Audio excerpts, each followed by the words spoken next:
Okay, here we have a set of sliding doors.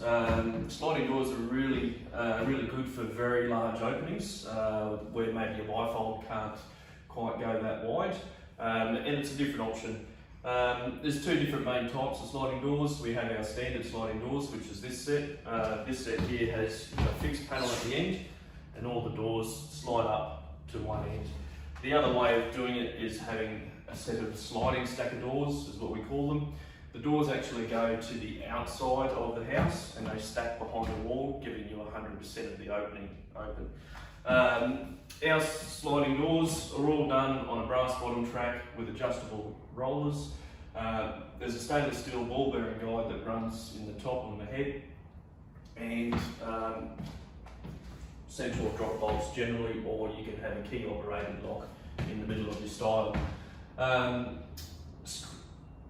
Sliding doors, you can also screen up to very large sizes.